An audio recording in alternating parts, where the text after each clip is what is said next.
오늘 대강절 첫 주를 맞으면서 우리 희망의 촛불을 켰습니다. 많은 사람들이 오늘의 시대를 일컬어서 참 불확실의 시대다, 그때 미래가 불확실하고 희망을 찾을 수가 없다고 하는 얘기를 계속해서 합니다. 희망이라고 하는 것은 우리에게 삶의 길을 열어주는 한 줄기 빛과 같습니다. 그 빛을 찾지 못하면 사람들은 시들시들 그 햇빛을 받지 못하는, 빛을 받지 못하는 그 화초와 같이, 나무들과 같이 시들어서 죽어가게 되어지는 것이죠. 심리학자들이 실험을 했답니다. 쥐를 잡아서 동안에 놓고 그 다음에 완전하게 밀폐를 했답니다. 조그마한 빛 한 조각도 들어오지 않는 캄캄한 가운데서 그저 이렇게 갇혀 있다 보면 쥐는 불과 3분 안에 죽는다고 합니다. 모든 것을 포기하면서 그만 그 쥐의 그 모든 생리적인 작용이 셧다운 하는 겁니다. 밖으로 나가려는 희망을 포기해버리니까 그 다음에는 아무것도 의미가 없는 것이고 아무것도 작용을 하지 않는 것이죠. 그러나 똑같은 쥐인데 동안에 쥐를 넣고 똑같은 환경 속에 뚜껑을 닫을 때 조금 빛이 들어올 수 있도록 열어 놓아주면 이 쥐는 36시간을 산답니다. 36시간. 살려고 발버둥 치고 나가려고 발버둥 치고 미끄러지고 또 떨어지고 또 떨어지면서 그래도 그 빛을 보기 때문에 계속 노력을 하는 거야. 3분 만에 죽는 쥐와 36시간 후에 그 계속해서 생명을 유지하면서 죽은 쥐와의 그 차이는 무엇이냐? 희망이라고 하는 것입니다. 빛을 볼 수 있느냐, 빛을 보지 못하느냐의 차이가 있는 것입니다. 오늘 여러분을 살아가게 하는, 여러분을 오늘도 살아가게 하는 그 빛이 무엇입니까? 여러분 오늘 존재하도록 만드는 바로 그 희망이 무엇입니까? 그 희망은 어디서부터 온 것입니까?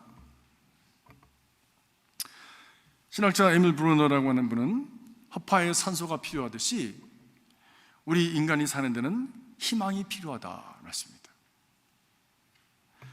이와 같이 희망은 사람이 사람됨에, 인간이 인간됨에 아주 중요한, 크리티컬한 요소가 되어지는 것입니다.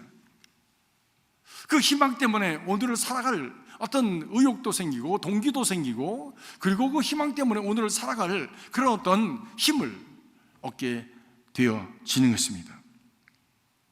오늘 우리가 대강절 첫 주를 맞으면서 희망의 불을 밝힙니다. 이 불이 여러분의 심령 깊은 곳에 밝혀지는 그런 희망의 불이 되기를 주님의 이름으로 축복합니다. 우리 그리스도인들은 희망의 사람들입니다. 이 땅에서 없어져 버릴 잠깐 있는 그런 소망이 아니라 죽음 후까지도 바라보는 영원한 희망을 갖고 소망을 품고 살아가는 사람들입니다. 그렇기 때문에 많은 사람들이 절망하고 절망할 수밖에 없다라고, 앞으로 미래가 없다라고 하는 이런 때에도 분연히 일어나서 그 하나님이 주신 믿음을 가지고 그 소망을, 희망을 선포하는 사람들이 바로 크리스찬들인 것이지요. 아직도 우리에게는 희망이 있다고, 사방이 우겨쌈을 당한다고 할지라도 아직도 하늘이 열려 있다고, 그렇기 때문에 하나님이 역사하시면 바로 우리에게 새로운 역사가 시작될 수 있다라고 선포하는 사람들, 이 사람들이 바로 신앙인들인 것입니다. 오늘 우리가 읽은 이 에스겔서 37장의 말씀, 여러분들이 잘 아시는 말씀, 많이 들은 말씀입니다. 이 말씀은 이미 그 선지자들이 말씀을 전하고 또 전했던 그 역사적인 그 사실, 그리고 신앙적인 그 역사를 배경으로 합니다. 이 에스겔서를 쓴, 에스겔서의 그 계시를 받은 에스겔은요, 바벨론으로 포로가 잡혀갔던 포로 중에 한 사람이었습니다. 다시 말하면 우리같이 미국으로 이민 와서 이민 생활을 하는 가운데 한 젊은이가 하나님 앞에 부름을 받아서 신학교 가 목사가 된 것과도 같아요. 한국에서부터 이렇게 부름을 받는 사람들이 아닌 것이지요. 그 전에 왔었던 바로 예레미야나 이사야 같은 사람은 그 전에 이미 그 말씀을 받고 그리고 부르심을 받아서 그 말씀을 전했습니다. 여러분, 부정과 부패를 척결하십시오. 하나님을 배신하고 우상을 섬기지 마십시오. 죄를 회개해야 됩니다. 위종자들도 백성들도 다 돌이켜야 됩니다. 그렇지 않으면 이 나라는 망합니다. 그렇지 않으면 재난이 옵니다. 그리고 종말이 옵니다 라는 말씀을 계속해서 피를 토하면서 전했습니다. 그러나 사람들은 듣지 않았습니다. 오늘이 좋았습니다. 날이 이렇게 청청한데 무슨 비가 온다는 얘기야. 무슨 풍랑이 인다고, 무슨 지진이 난다고, 무슨 쓰나미가 온다고, 무슨 소리야. 이렇게 날씨가 좋구만. 듣지 않았습니다. 그런데 어느 날 갑자기 그 일이 일어나게 되었습니다. 백성들의 삶은 도덕적으로 윤리적으로 타락하고 서로 간에 헐뜯고, 정치가들은 백성들을 찬탈하고, 그리고 가진 자들은 못 가진 자들을 헐고 뜯고 그들의 머릿속에 있는 죄까지도 가져가려고 하는 욕심과 탐욕으로 저들의 삶은 일관되었습니다. 그러다 나니까 나라는 피폐하고 굶어 죽는 사람들이 생기고 가진 자와 못 가진 자와의 싸움이 생겨지고, 그리고 거기에 따라서 참 환경이 무너지면서 재난과 기근과 한발이 들었습니다. 땅이 거북이 등처럼 갈라졌습니다. 그래도 사람들은 회개하지 않았습니다. 돌이키지 않았습니다. 우리가 재난을 당하고 어려움을 당할 때 우리는 하나님 앞에서 우리 자신을 돌아봐야 됩니다. 우리 환경이 무너지고 깨어지고 그리고 자꾸만 쇠퇴해지고 그리고 후락해져 갈 때 우리는 하나님 앞에서 우리가 바로 살고 있는가 하는 것을 돌아봐야 됩니다. 내 이름으로 일컫는 내 백성이 그 악한 길에서 돌이켜 하나님 앞에 회개하고 돌아오면 내가 그 땅을 고칠지라고 주님께서 말씀하신 것을 기억하면서 병든 이 땅, 병든 환경, 그리고 병든 그런 우리의 삶의 그런 모든 어그러진 삶의 환경을 바라보면서 우리가 무엇을 잘못할 것은 없는가라고 하는 것을 돌이켜볼 줄 아는 사람이 정상적인 사람이지요. 오늘날 우리는 환경의 위험을 당하고 있습니다. 이것이 얼마나 가는지 이제 조금만 지나면 바로 정말 티핑 포인트, 이제 한번 돌이키면은 넘어가면 다시는 돌이킬 수 없는 그 시간이 지금 다가오고 있는데도 불구하고 우리는 더 많이 가져라, 더 많이 누려라, 그리고 더 화려하게 살아라, 더 높은 곳에 살아라 하면서 자꾸만 그것을 향해서 달려가는 우리의 모습을, 우리는 우리의 환경의 모습을 보게 됩니다. 그러면서 재난은 시시각각으로 우리가 깨닫지 못하는 가운데 각 시시각각으로 다가오고 있습니다. 남북의 얼음들이 녹아내리고 그와 함께 과학자들이 미처 생각하지 못했던 더 가속화되는 그런 어떤 어려움 가운데 지금 지구는 병들어가고 그 가운데 사람들은 병들어가고 있습니다. 이스라엘도 마찬가지였습니다. 우리가 성경을 통해서 발견할 수 있는 것은 하나님께서 말씀하셨던 그 말씀이 바로 그 시대를 위한 말씀뿐만이 아니라 거기에 함께 맥을 꿰는 바로 그러한 동일한 그런 죄악과 동일한 패턴의 우리들의 삶을 그대로 살아가면 그 후에도 똑같은 일이 일어난다고 하는 것이지요. 그래서 하나님의 말씀은 역사이기도 하지만 그 역사를 통해서 우리가 미래를 볼 수 있는 예언의 말씀이 되어지는 것이지요. 이 말씀을 읽고서 우리가 오늘의 삶을 돌이키고 그리고 바로 우리의 삶을 고치면, 그러면 우리의 미래는 열려지게 되어지는 것입니다. 예언의 말씀, 이 예언의 말씀이 우리에게 주는 그 핵심의 메시지는 바로 오늘을 바로 살아라고 한 것이죠. 오늘을 고치면 하나님께서 멸망하려고 하였던 소돔과 고모라도 구원하실 수 있는 길이 열려진다라고 하는 것입니다. 하나님의 마음을 바꾸신다는 거예요. 그래서 우리의 미래는 정해져 있는 것이 아니라 정해져 있지 않은 것입니다. 단지 정해져 있다면 하나님의 뜻대로 하나님의 원리대로 살지 않으면 그 길을 갈 수밖에 없지만, 그러나 우리가 돌이켜서 하나님의 뜻대로 오늘을 살아가면 미래가 달라진다는 것입니다. 우리는 이것을 분명하게 깨달아야 됩니다. 그렇기 때문에 과거에 일어났던 사건이 과거에 일어난 사건이 아니라 바로 그러한 똑같은 패턴의 삶을 반복하면 똑같은 역사가 반복되어진다고 하는 것이지. 때문에 이스라엘에게 일어났던 그런 역사는 바로 그들의 역사일 것이 아니라 바로 오늘을 살아가는 우리들의 역사요, 그리고 우리들의 미래가 될 것이지요. 이사야, 예레미야 같은 선지자들, 대선지자들이 말씀을 전했습니다. 돌이켜라, 회개하라 하지만 그들은 듣지 않았습니다. 결국 그날이 오고 말았습니다. 예고한 대로 바벨론 느부갓네살 대왕이 수많은 군대를 끌고, 그리고 엄청난 그런 숫자의 그 말발굽에 짓밟히는 그런 결과가 오게 되었습니다. 온 나라가 초토화되었습니다. 온 나라에 죽음의 소리가 가득했습니다. 돌이킬 수 없습니다. 그 힘을 막아낼 방법이 없습니다. 결국 유다는 망하고 왕은 두 눈을 뽑힌 채 쇠사슬에 묶여서 끌려갔습니다. 그토록 화려했던 예루살렘 성전도 무너지게 되었습니다. 이스라엘 백성들이 가졌던 그 신앙이 있습니다. 성전 신앙입니다. 그 성전 신앙은 어떤 신앙이냐? 하나님이 계시는 곳, 법궤가 있는 곳, 그렇기 때문에 거기는 하나님이 계시기 때문에 누구도 범접할 수 없는 곳, 그 성전을, 그 법궤를 모신 바로 이 예루살렘 성은 누구도 부서뜨릴 수 없는 난공불락의 성이다라고 믿었던 것이죠. 그러면서 하나님이 우리를 보호하시기 때문에 우리는 마음대로 살아도 된다 라고 여기면서 제 마음대로 살았습니다. 하나님과는 관계없이 살았습니다. 단지 하나님께서 주신 그 타이틀, 선민이라고 하는 의식을 가지고 자존심과 그리고 참 그 교만함을 가지고 참 이방인들을 무시하면서 다른 모든 이들을 벌레처럼 여기면서 저들이 우월감을 가지고 살았습니다. 그러나 하나님은 아니다. 너희들도 회개하지 않으면 똑같이 징벌을 받고 재난을 받고 병에 걸리고 그리고 참 아픔을 경험할 수밖에 없을 것이다. 심판이 임하게 될 것이라고 계속해서 말씀하셨습니다. 그를 보란 듯이 하나님께서 바벨론을 통해서 그들이 가지고 있는 신앙의 자존심과 난공불락이라고 여겼던 그 성을 완전히 초토화시키시고 예루살렘 성전까지도 다 밀어버리셨습니다.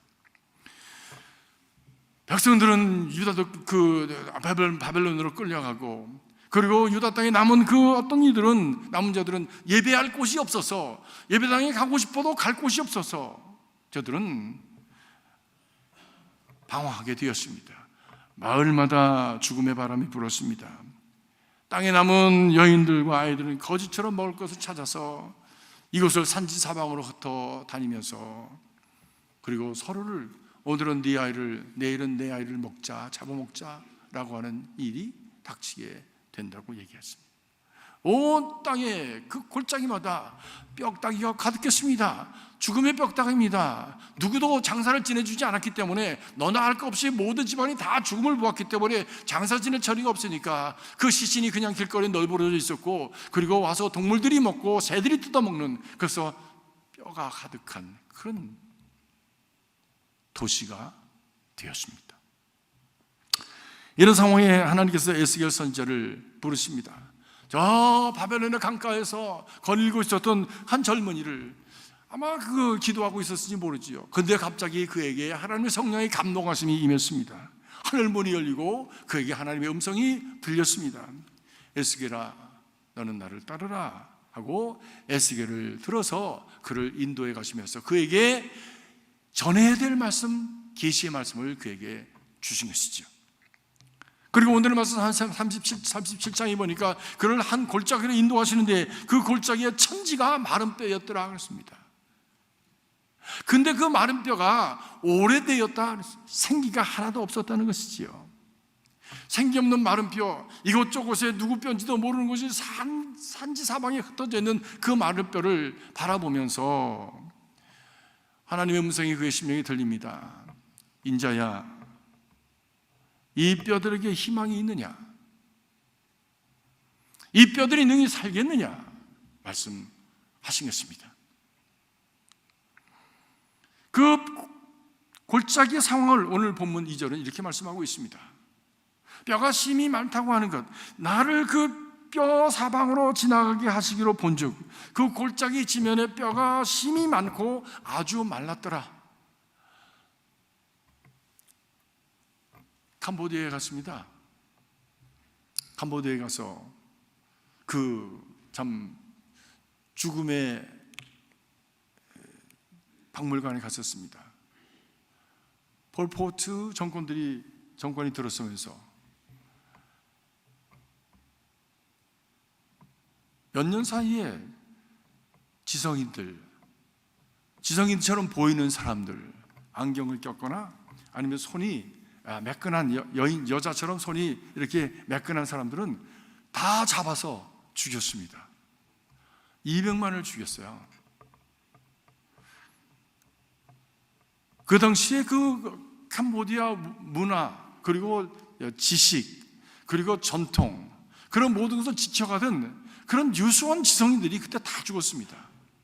지금도 캄보디아 가보면 다 젊어요. 20대, 30대가 제일 많습니다. 왜냐하면 나이 든 분들은 다 죽었기 때문에 한 세대가 완전히 도륙이 났습니다. 그리고 지금도 그동안에 참 자녀들을 잘 낳지 못했기 때문에 인구수는 참 적습니다.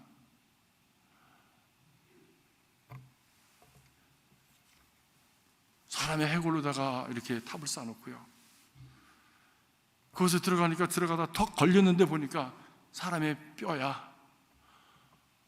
섬뜩하네. 야, 얼마나 많은 사람이 죽었으면 이렇게 뼈가 굴러다니까. 그리고 사진을 찍어서 다 방마다 고문을 하고, 그리고 그렇게 그냥 몹쓸 짓을 하면서 그 많은 사람을 죽였던 바로 그것을 참 이렇게 박물관처럼 쭉 이렇게 전시를 해놨는데 도저히 못 보겠어요. 섬찟해서 못 보겠어요. 무슨 살기 같은 게 그 안에 느껴지더라고. 그래서 중간에 나왔습니다. 몇 년 전에 갔을 때도 또 거기를 가겠다고 해서 저는 안 갔어요. 너무 기분이 나빠. 아주 기분이 나빠. 그것이 죽음의 그 어떤 이 천사가 지금도 거기를 이렇게 운행하는 것 같은 그런 그 필링이 있었습니다. 아마 그런 것이 아니었을까. 그저 제 경험과 이렇게 이어서 이야기를 해본다면, 에스겔이 본 그 해골 골짜기에, 에스겔 골짜기의 그 상황이, 그 뼈들이 이리저리 굴러다니고 그저 산사방에 무절수하게 있었던 그 하얗게 말라버린, 오래오래 되어서 하얗게 말라버린 그 뼈 상황이 얼마나 섬뜩했겠습니까? 얼마나 살벌했겠습니까? 근데 하나님께서 물으십니다. 이 뼈들에게 희망이 있느냐? 이 뼈들이 다시 살겠느냐? 물으십니다. 11절에 보니까 바로 이 뼈들의 상황이 바로 이스라엘 족속이다. 이스라엘 족속이다. 다 죽었다. 인간적으로 희망이 없다. 정치가들에게서 희망을 볼 수 있겠느냐? 아니면 지성인이라고 안다는 사람한테 희망을 볼 수 있겠느냐? 그들이 다 나라를 말아먹은 사람들 아니냐? 백성들 두고 다 먼저 도망간 사람들 아니냐? 자기 거 챙겨 먹다가 그리고 위험하면 다 도망가는 사람들 아니냐? 그들에게서 무슨 우리가 위로와 격려와 희망을 볼 수 있겠느냐? 말씀하십니다.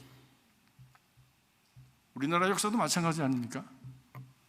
나라가 힘들고 어려울 때 백성들이 나라를 지켰지, 정치가들이 나라 지켰습니까? 강화도로 도망가고 수원으로 도망가고 다 도망갔습니다. 믿지 마십시오. 절대로 그런 법은 없습니다. 정말 자기 몸을 내놓고 죽지 않으면 나라 지킬 수 없는 거예요. 근데 죽은 사람들이 누가 있어요? 대통령이 죽었습니까? 다 죽임을 당했지. 희망이 어디 있습니까? 오래돼서 희망이 없다는 겁니다. 이것이 전 민족적인 참상이었다는 거예요. 아주 말랐다는 것은 이런 때가 벌써 오래됐다는 것이지요. 정치적으로, 사회적으로, 영적으로 재생의 기운이 전혀 이제는 찾아볼 수 없는, 이젠 그렇게 고질화되어서 다시는 회복할 수 없는 존재가 되었다고 하는 것이지요. 온 지면에 흩어져 있었습니다. 뼈는 본래 땅속에 묻혀져 있어야 되는데 그렇지 못하니까 흉측하고 무섭기만 합니다. 왜 이렇게 되었습니까? 아무도 관심하지 않은 겁니다. 무관심하게 버려져 있는 거예요. 동물들이 물고 다니는 그런 뼈다귀와 같은 존재가 된 것입니다. 하늘에 날았던 새들이나 그리고 참 승냥이들의 먹이가 된 것입니다. 그래서 이리저리 그저 동물들과 함께 굴러다니는 뼈다귀가 된 것이지요. 암이 무의미한 존재가 됐다는 것입니다. 이것이 바로 이스라엘 족속들이다.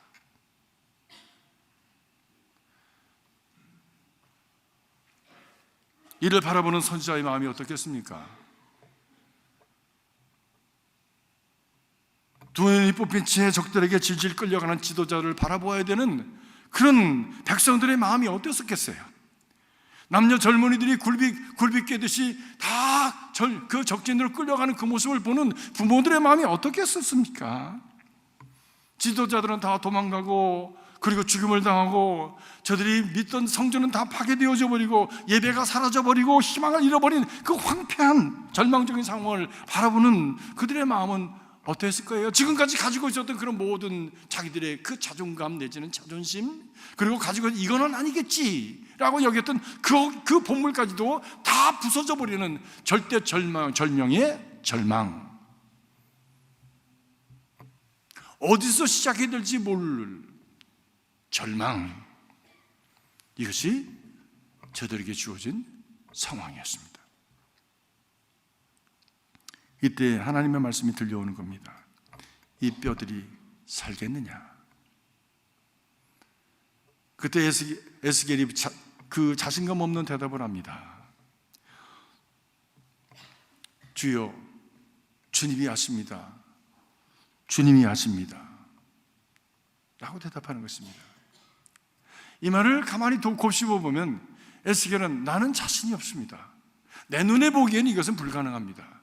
그러나 주님이 아시오니 주님이 원하시면 하실 수 있습니다. 라고 하는 대답으로 제게는 들립니다. 그때 그 말씀을 들으신 하나님께서 에스겔에게 말씀하십니다. 모든 뼈에게 외치라. 너희 속에 말씀이 들어가면 살아나리라.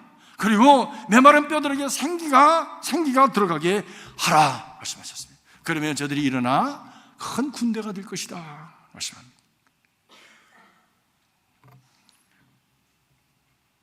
믿음으로 볼 때 우리의 가정이 어떻게 살아날 수 있습니까? 우리 가정에 말씀이 선포되어지고, 그리고 말씀이 중심되어질 때에 새로운 역사가 출발할 수 있는 것입니다.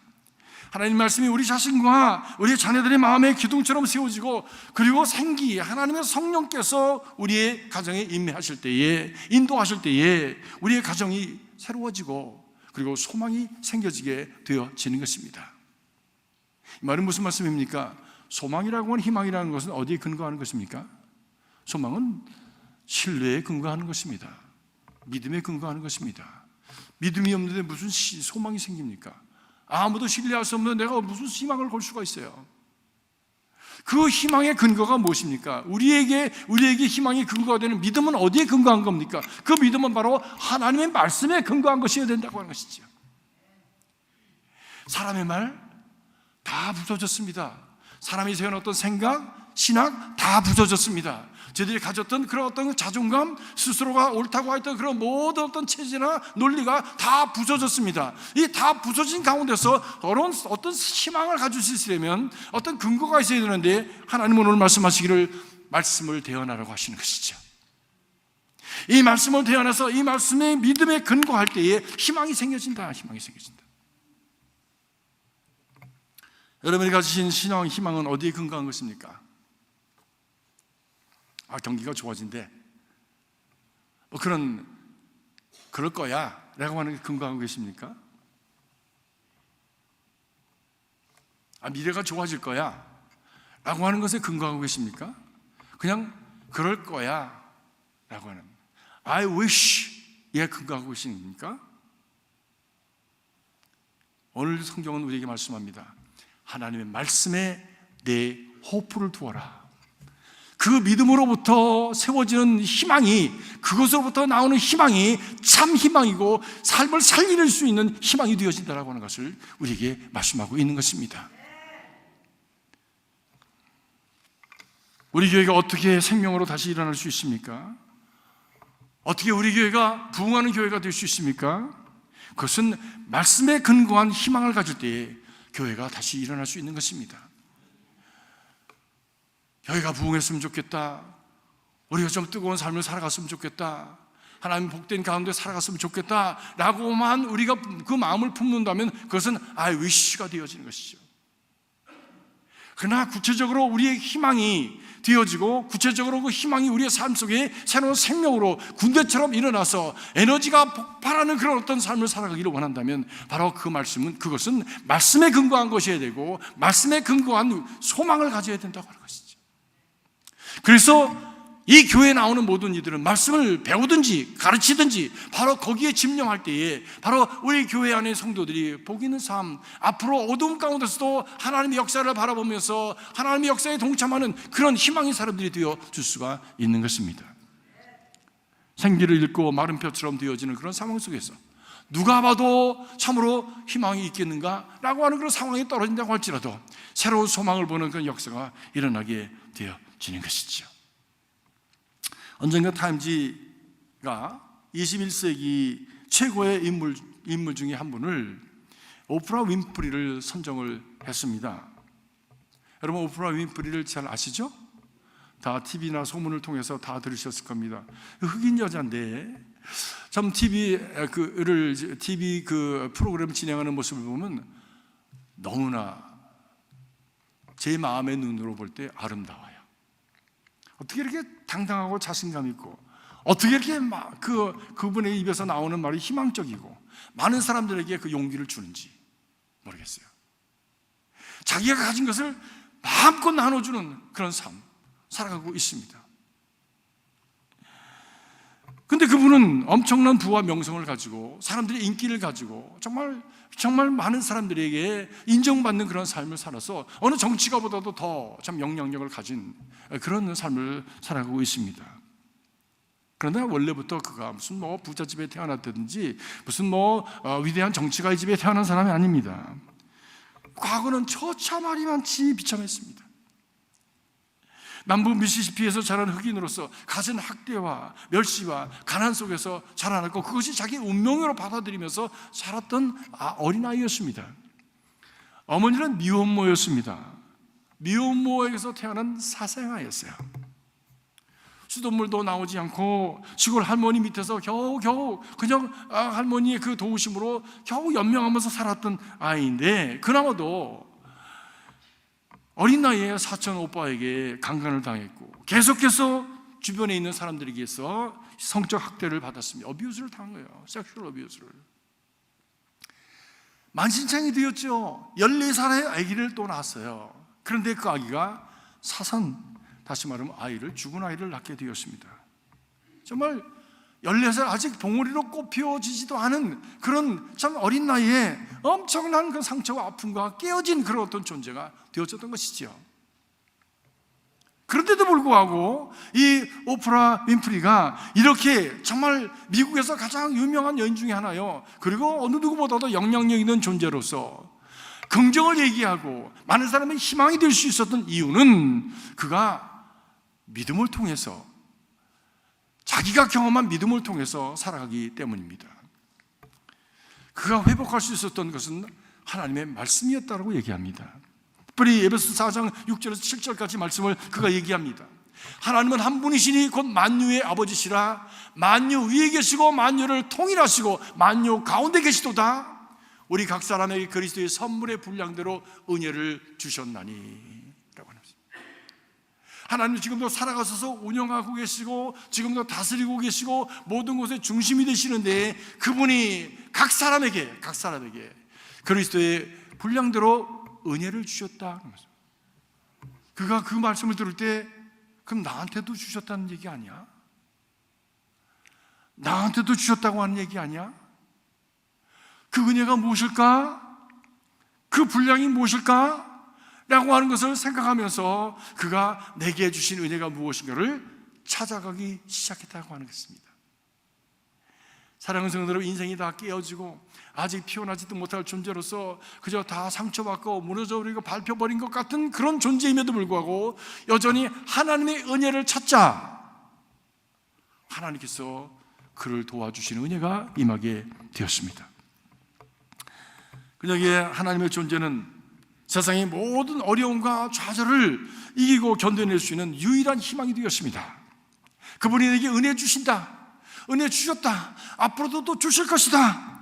과거에는 바로 그렇게 짓눌리고 밟히고 깨어지고 실패한 삶이었지만 그의 심령 속에 하나님의 주실 은혜를 그리면서 그 마음의 그림을 그리기 시작했습니다. 하나님의 주실 은혜에 대한 그림, 그 그림을 새롭게 그리기 시작했다고 해요. 자신은 흑인이고 깨어진 가정에서 핍박을 받으면서 자라났지만 바로 그 희망의 믿음을 가지고 하나님이 주실 그 은혜의 선물을 그림으로 그리기 시작했습니다. 기도할 때마다 축복의 그림을 떠올리면서 그 마음에 그것을 새겨가게 되었습니다. 그때 하나님은 오프라에게 인생을 절대 절망의 졸작에서 희망의 걸작으로 변화시켜 주신 것이죠. 성경에는 성령의 역사하심이 있고, 성경에는 성령의 역사하심이 있고, 그 삶을 변화시키는 능력이 그 안에 있습니다. 하나님의 말씀이 성령의 감동으로 되었다고 하는 말씀이 바로 그 말씀이지요.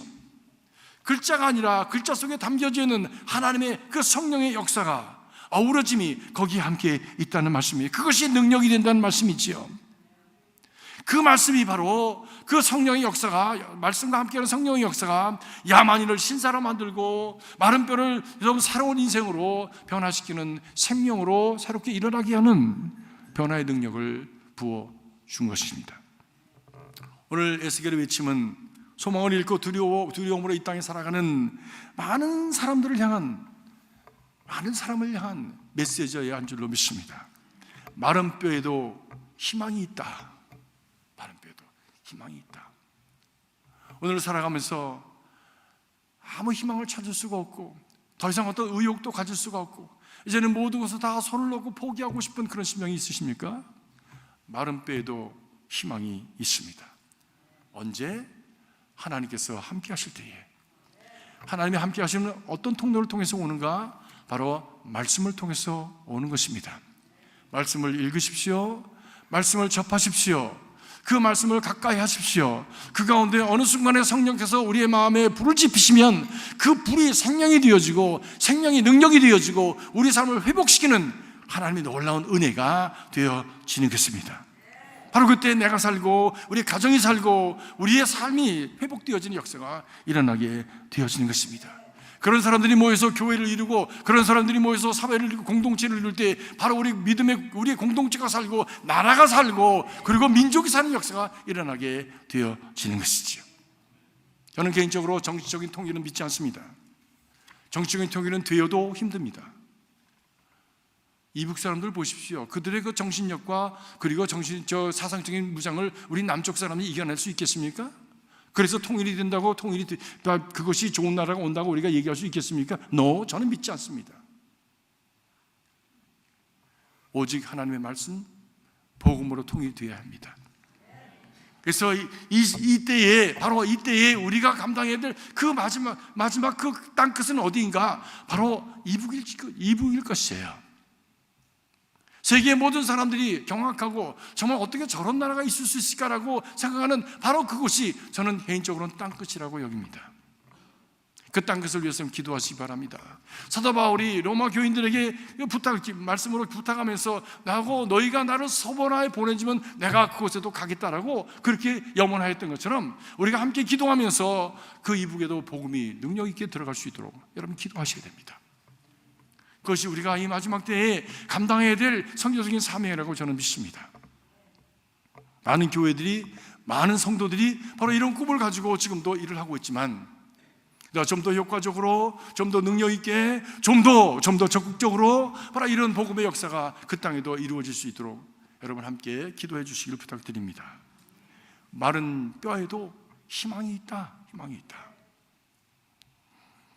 성탄은 무엇입니까? 바로 마른 뼈와 같은 인생과, 그리고 정말 희망을 볼 수 없는 이 땅에 마른 뼈에도 희망이 있다라고 말씀하시는 하나님의 음성이 바로 이 성탄의 음성입니다. 그 소망의 말씀이 육신이 되셔서 오셨습니다. 그 주님을 기다리는, 그리고 그 주님으로 말미암아 새로운 소망과 새로운 삶의 길을 여는 저와 여러분이 될 수 있기를 주님의 이름으로 축복합니다.